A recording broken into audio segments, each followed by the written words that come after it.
Cool, we're live. All right, so this is the Cybertrain video on Evolve's Lunch and Learn, which goes through major claims that we see. And the ultimate goal of this thing is to train employees on how to understand cyber within 2 minutes of being asked about it by any industry and any client. So when you start this presentation off, that's what you're going to explain, and also some tricks of getting this to where you're going to get a lot of attendees is offer 1 CE credit, so you have to get licensed in the state that you're in. And then the second thing is offering food, free food. So we call them lunch and learns. You bring the food, you get the people butts and seats, and they also get their CE credits. Cool. So I'm fully just going to present how I normally present and go from there. And let's fire away. So thank you so much today for attending Evolve's cyber talk on can your client survive a hack attack? And that's the question you should be asking every single one of your clients, because hack attacks are getting really costly, and hackers are going after every single industry that's out there. So if your clients aren't buying, then they are underinsured, and you are at risk in terms of E&O for not offering coverage. So ultimately the question is today, really what we're going to go through is the top 2 attacks that you would see. We're going to tie that back into coverage, and then ultimately we'll give you claims examples. You use that recipe, and typically the actual client tends to understand why they have the exposure and why they should buy the coverage. Now, before we go into the specific attacks, we just need to start with where we're at today in terms of the coverage being offered. So most people do not know this, but the minimum premium is $1,000. And so the reason that's an important stat is you're gonna get throw-in coverage across multiple other lines of insurance, and they're gonna charge for it. They're usually gonna charge a couple $100. Just know that you can get a full-blown policy now for next to nothing. The market is extremely soft. The other thing to know is that this market is growing year over year at a 30% rate, and we can track the last product that came out that was brand new, employment practices liability. Today, the majority of businesses purchase.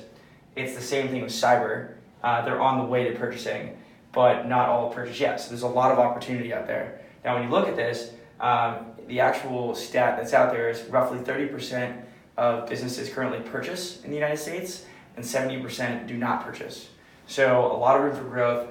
We expect this $6 billion in gross written premium to get closer to $20 billion by 2025. The losses are increasing year over year, so this stuff is very, very important. So cyber liability is confusing. One of the things that resonates right away when we talk about this insurance that will resonate with your clients is calling this hacker insurance.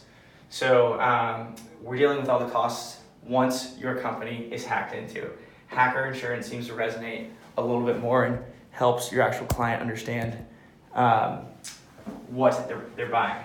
Now, these are just some quick examples of really where we are today. They're kind of fun examples, but ultimately it's just worth knowing that as opposed to robbing banks, where that was a quick payday, and this is the Prohibition era, these guys actually all died robbing banks.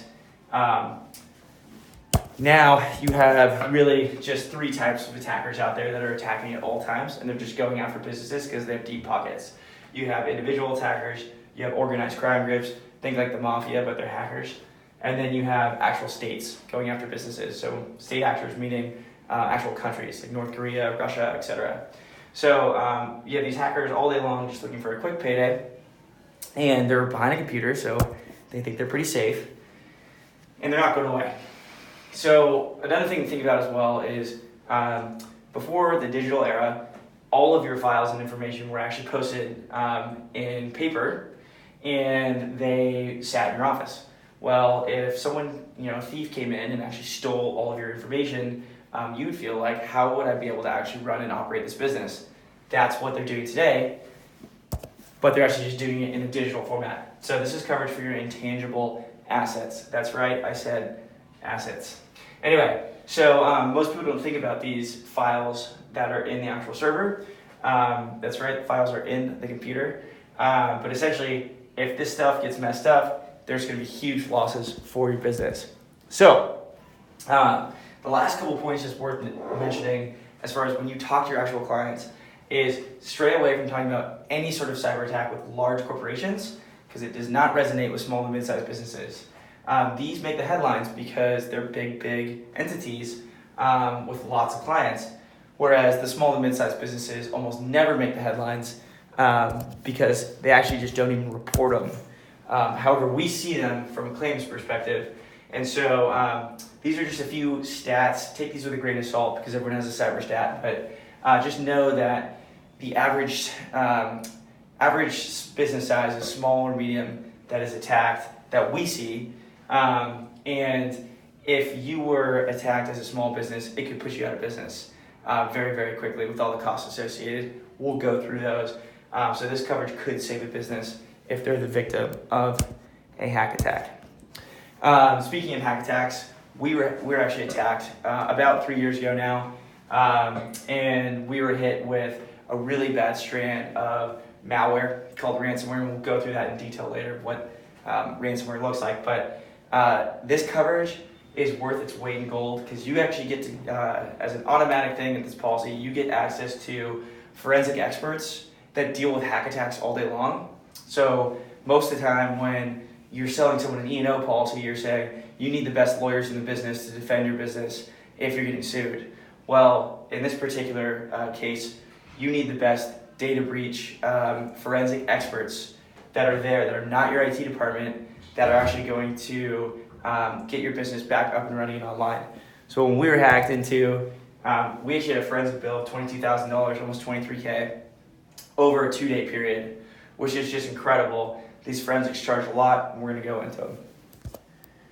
So when you're asked about a cyber policy, you can just break it down in 2 different ways. The first is the costs associated with once you're hacked into that come directly out of your pocket as a business. So we call those first-party costs. And the thing you'd say is, oh my God, we've been hacked. And what does that look like in terms of this water coming out, the cost coming out of your business's pocket? The second in a policy, the second half of a policy is, well, this hack attack now affected a third party, and we are being sued because it negatively affected that third party. And that's where the second half of this policy is built to defend you in the case that you're being sued. We call those third party costs. So diving straight in, all you need to talk about with your clients is the following 2 types of attacks that we see, because they're the most prevalent. We see them really on a daily basis at this point. So the first one is ransomware. That's the most prevalent. We'll go into that. And then the second is, you probably heard it as social engineering. We actually refer to it as wire transfer fraud, acronym being WTF, because this resonates a lot more than social engineering. So we recommend saying wire transfer fraud because a CFO is going to get that right away. Or you could say funds transfer fraud as well. So, ransomware.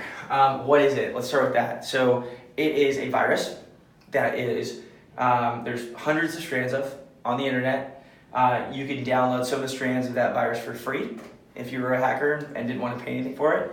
And they're going to be less technical. All the way down to there's certain strands that you would actually pay a licensing fee to use, and that are very technical versions of the overall goal and intent of if someone clicks on that virus and it gets downloaded into a computer, it then goes to affect the computer that's attached to a network and infect every computer associated with that network, even affecting backups.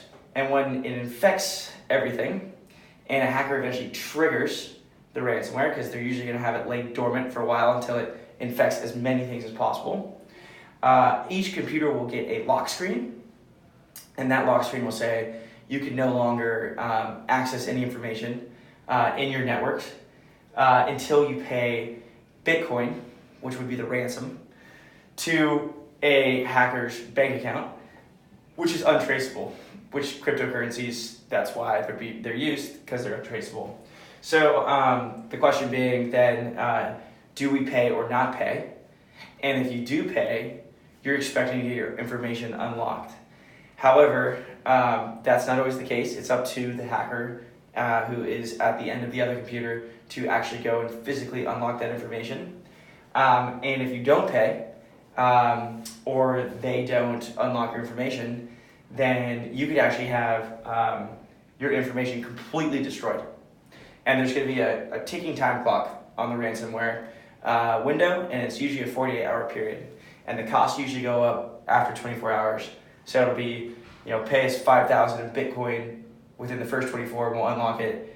Or if you don't, by the time you hit the next 24 hours, so you're in the 48-hour window, now you owe us $25,000 in Bitcoin. So ultimately, this is the lowest hanging fruit because hackers can actually get tens of thousands of email addresses and just send an email that's a phishing email that looks real to all of those email addresses. And if a curious employee clicks on that link, then they could download ransomware and it could affect the entire network. Again, this stuff usually gets backed up into the cloud, it gets backed up into servers that are offsite, and then you're dealing with a real issue because you can't get up and running. Now, if you don't have a negatively affected backup, then that's the quickest way to stop this type of attack. We'll go into that. But before we do, how does that ransomware concern the actual policy, the cyber insurance policy? Well, we provide 3 things that are awesome every single time you get a claim. 3 professionals that you would need to make sure that your company is bulletproof for that claim. The first being forensics, like we talked about. They charge about $500 an hour. They work in teams and they work around the clock to identify exactly what happened, patch that security hole, and then ultimately improve your security and make you better off. That's a very broad description of how they operate, but it can get very intricate in terms of what they're doing, and their bills can rack up very quickly to the tens of thousands, hundreds of thousands, and we've even seen millions of dollars in forensic bills depending on how intricate the virus is. Then you get the data breach attorney, an actual lawyer who just specializes in data breach that works in conjunction with the forensics.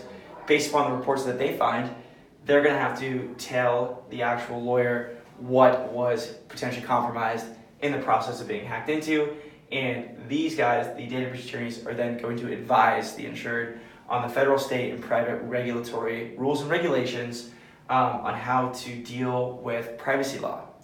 Now, if you don't deal with privacy law correctly, regulatory bodies can step in and go after you and bring you to court, so you're going to experience defense costs and then potentially fines and penalties for not being compliant.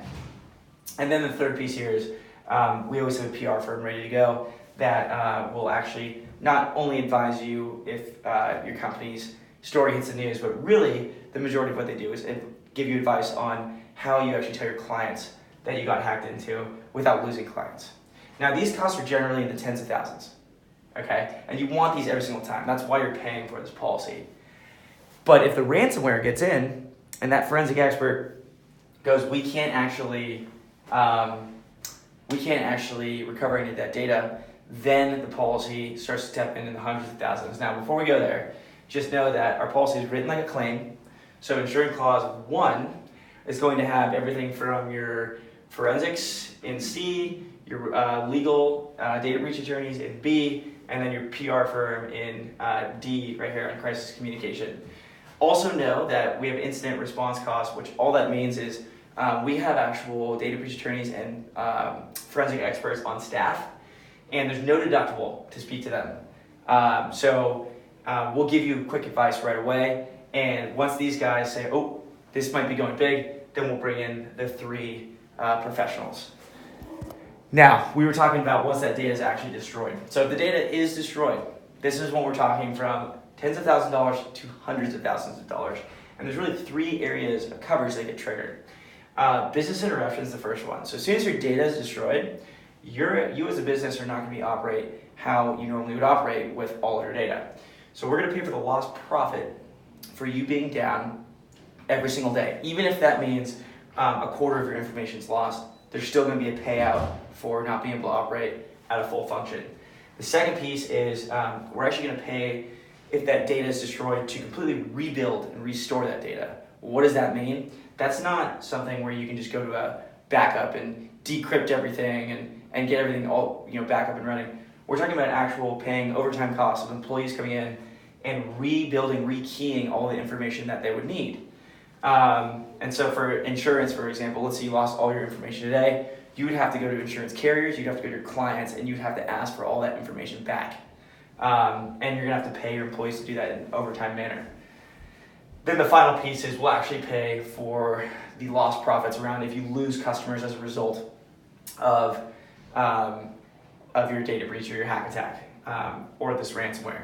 So if your customers leave you, we're going to pay for those lost profits. Now, all of these, again, hundreds of thousands of dollars per each category. All of these sit in Insuring Clause 3.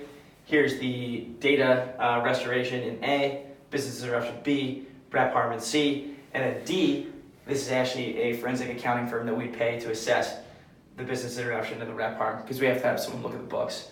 Most insurance policies won't even cover that, and it comes at an expense to the insured. We cover it because it's just a cost that they would normally not have to pick up, but in a breach they do. So let's talk about claims. We had a truck repair shop in Illinois that was pretty big, over $50 million in revenue, and they ended up having ransomware hit their systems. That ransomware ended up infecting 75 of their servers and 800 computers. So when we got involved in this thing, they actually had gotten the advice from their internal forensic team to completely wipe all of their information. And obviously they had a cyber policy, and our forensics agreed because it was beyond repair. And so we actually paid for 3 to 4 weeks worth of downtime, which ended up being $875,000 worth of business interruption, so those lost profits. And then we paid another $300,000 to rekey and restore that data, paying the employees overtime to get all the information back. That was a whopping $1.175 million at the end of the day. And it was over a month period, and it could have gotten even worse than that, but luckily we were there to help them get everything back up and running and make sure business flowed like normal. And these are just the different insuring clauses that were hit. Again, you can see system damage, you can see business interruption. Now, the next loss we're talking about is manufacturer. They randomly manufactured rubber bladders for jet engines, which is kind of interesting. You wouldn't think they'd have a huge exposure, but they actually got hit with ransomware where 5 servers were taken down, 60 desktops were taken down as a result of the servers, and we ended up being able to actually decrypt their information that had been encrypted by the ransomware. So we were able to get all of their information back, but we ended up paying nearly $100,000 worth of lost profits in their business interruption. I remember that, by the way. Cool. And then the last one that's just really worth bringing up here is, and we didn't really discuss it that much, but ransomware is caused by curious employees the majority of the time. When it's not caused by curious employees clicking on links, it's caused by lapses in security in software. And so in 2017, we saw 3 major holes where there was 0-day attacks, and they launched, within 24 hours, hundreds of thousands worth of ransomware attacks. And it didn't mean clicking on a link in this instance. It meant if you didn't update your software to the latest version that had security built in, then you could have just gone to your computer and had ransomware just sitting on it. Those attacks were called WannaCry. That was the major one. And then really there was 2 that followed after that were versions of WannaCry. And they had devastating impacts upon businesses, especially ones that were running legacy systems where their stuff was out of date. Well, this was an architect firm. They had about $400,000 in revenue, and they had projects for 3 years that ended up getting infected with WannaCry, the ransomware, and they didn't have anything backed up officially. Now they had actually stuff in the cloud, but they hadn't turned the function of backing everything up on. And so we had to go in and we actually had to pay specialized architects to work in conjunction with their architects to rebuild all of that data, which ended up being $260,000. So the overall point is with data restoration, sometimes it's more technical than you'd think to rebuild all of that data, and can be very costly. And for a business with 400,000 in revenue, they were kept alive by what we ended up being able to protect. Now, the second type of claim that you need to know about is wire transfer fraud, WTF, social engineering. There's two targets that we see when these claims actually go down. The first one is a senior executive officer, sometimes an employee as well. And the second one is clients, your actual clients as a business. We'll go through those types of attacks. These all the wire transfer fraud sits in insuring class 2 cybercrime. Note that Evolve starts at the $250,000 supplement. We can go up to $1 million. You should also know that we have some of the broadest coverage in here that exists in the marketplace. Like, for example, theft of personal funds will cover your personal assets as a senior executive officer if a hacker gets into your bank account when you're at work. And the other thing to know here is we have no risk management conditions. So we have nothing in here that says if you don't pick up that phone and call a third party, then we're going to exclude coverage. So this is pure coverage, some of the best you can get out there. And the question you also need to ask is to the business, what's your average wire transfer? And depending on their answer to that, you get the limit that's appropriate. So if it's $500,000, let's look at a $500,000 limit. So in talking through one of the claims that we recently saw, and by the way, a lot of these claims tend to be less than $100,000 because most banks will have usually a threshold that as soon as you pass, let's say $100,000, they're going to verify everything through the bank. Now, that's why you're seeing a lot of the attackers ask for amounts less than $100,000. This one was a yacht maintenance company, and they had just a hacker email them posing as one of their vendors. The owner of the company didn't think anything about it and just ended up wiring money to what they thought was a vendor to the tune of $67,000. We ended up getting the claim sent in. Now, you can actually recollect this money normally on the bank side of things within 48 hours. Well, at this point, they had realized weeks later down the line that it had gone to a hacker's bank account, not the vendor that they had thought. So we paid out the claim, and this was just Section A, or funds transfer fraud, wire transfer fraud is where it's covered. The next one here is a retail trucking company. This is one where they ended up having their email actually completely compromised and taken in terms of username and password completely stolen. And then the hacker ended up actually emailing a client of theirs and said, hey, you owe us X amount in invoices. And that client actually ended up paying what was a hacker's bank account. And so when we got the claim in, we're one of the only markets that actually covers corporate identity theft or phishing, fraudulent communications. Sorry, that's the one that we call it now. This changed to fraudulent communications for anyone who's watching this. Anyway, fraudulent communications is now the name. And it's where a client is tricked into wiring money based upon you being hacked into. And they want reimbursement because ultimately you got hacked into as the business. So this is one where we actually reimbursed them for that $67,000 that the client got tricked into paying. So that's a great example of going into where third-party coverage comes in. We'll go there in a second. The last claim we're talking about here is just a really, really big one we recently experienced where $927,000 was wired by a real estate investment company, and they were trying to wire this money to their general contractor, and the hacker was just merely posing as the general contractor. So they didn't catch that that it was not their actual general contractor, and they went to actually wire the money out, and then the money was gone. Now you got to imagine as well for this real estate investment company, they still needed to complete the project and keep everything on time. So they actually had to pay another $927,000 out So now we're at $1.8 million just to make sure everything stayed on time. And luckily they had $1 million cyber limit, and we ended up paying them that $927. So they actually got reimbursed for the money they truly lost. So these losses do get really, really big. And like I mentioned earlier, on the third-party liability, so we talked about a client being tricked, and that's a negative effect on a third party. But really, when it comes to third parties, and this is the traditional sense of what cyber was sold at, is really around insuring clause 4. And I'll just walk you through an example kind of for the main ones that you need to know about. Really, the first one is network security. So if your security is compromised, as a result, it negatively affects a third party. Imagine someone in your office's email gets hacked into, and then a hacker starts using their email to send viruses out to all of their clients. And it just takes all the client systems down.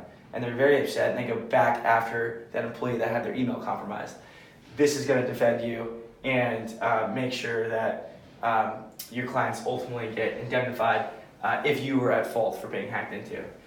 Privacy liability, if you lose people's information, they're not happy, it's regulated on a state level, and if you get investigated on really any sort of regulatory body, so federal, state, and the private level PCI, this is coverage that's really in here to defend you when you have either that class action lawsuit, so that's on just by the people, or you have an actual regulatory body looking at you because you lost people's information.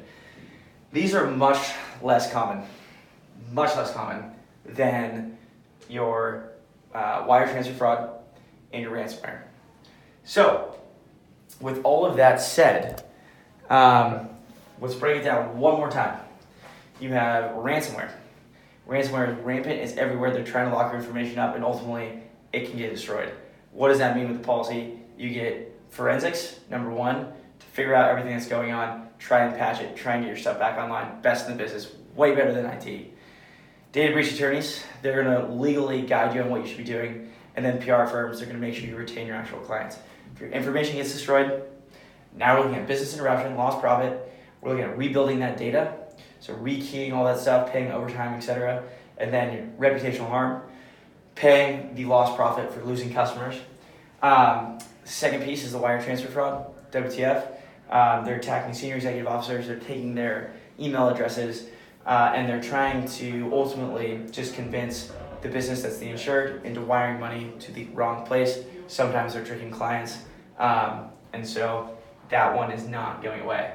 Now, where we can end this presentation is Evolve MGA is a cyber specialist market. So we're extremely unique from the perspective that we only handle one line of insurance.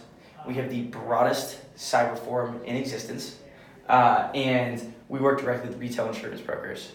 Now, what does that mean for you? That means you're going to get access to the best forum. We actually created an efficient distribution channel, so we cut out wholesale brokers completely, meaning you're going to get 15% commission up front. You're going to get 24-hour turnaround because you're dealing with underwriters in U.S. time, because we are a Lloyd's-backed product, and Lloyd's-backed products are the best products you can get for cyber because claims change every 6 months, forms need to change, and the admitted markets are about 1 to 2 years behind because of all the red tape they have to go through with each state. Now, in addition to that, as a specialist, we actually go through and do sales training exactly like we're talking about today. So we'll go through and talk to your entire office. Now, the other thing is we'll get on the phone and we'll talk to clients all day long about their exposure and how to close it. And then we've done something that's just really amazing as far as if you have clients under 50 million in revenue, give us the business name, give us the revenue, and we will give you quote proposals. You can data dump us, and that way you cover your complete E&O. Now, all of this said, there's certain tricks that I'm just going to quickly run through that you can use right away with us, and it's just stuff that's going to make quoting and binding this a lot easier. So everything starts with, I'm going to send you a portal link following this. It's going to have all of this information we talk about, so make sure you see it. But essentially when you walk through, we have, again, the business name and revenue. You can data dump us. You can quote everything through our online, our website, evolvemga.com/free quote. Same information we ask for your business name and revenue. We have a one-page application. So that application is just something that we're asking 2 pieces of information up top: business name, revenue. I know I've said that a million times. And then we ask if they've had claims in the last couple of years. Background on this is we track everything by the industry where the hackers are going after, as opposed to saying, hey, here's your security report, which is oftentimes doesn't matter at all, because all of this stuff is based upon employee error and where the hackers are looking to attack. So we load everything on the back end from a rate perspective. This is what our quote proposal looks like. The only reason I have this is because I want you to know that we will attach our quotes, but we're also going to link all of the information for the account. So you're going to get a lot of stuff that's going to help you sell the actual policy. This is what a quote proposal looks like. 3 options always. We hope they choose the middle. And then you have your limits. You can ask for higher crime limits. In that actual link, you're going to get everything from, if you want to bind, here's the app. But then you're going to get things like, here's 5 reasons, and depending on the industry, we'll do industry-specific marketing. So 5 reasons for that industry why they should purchase. We break down, the 5 core exposures for that industry with claims examples in that industry. Seems to resonate quite a bit more than just generic examples. We're also giving you $5,000 worth of risk management services. So these are 5 services that genuinely improve your overall security. If you're watching this, then you already know about these 5 services and how to pitch all this stuff. So we're just going to jump through that. We have coverage comparisons because we're bosses. You already know about this. And then ultimately, you should know all our coverage. And in summary, again, just drive the fact that we're cyber specialists. Keep saying specialist, specialist, specialist, specialist. What we do and how we do it. Tell them we're going to follow up with a link. And bang, send everything to underwriting at evolvemga.com. That's the other way to do it. We'll check it out. Bam.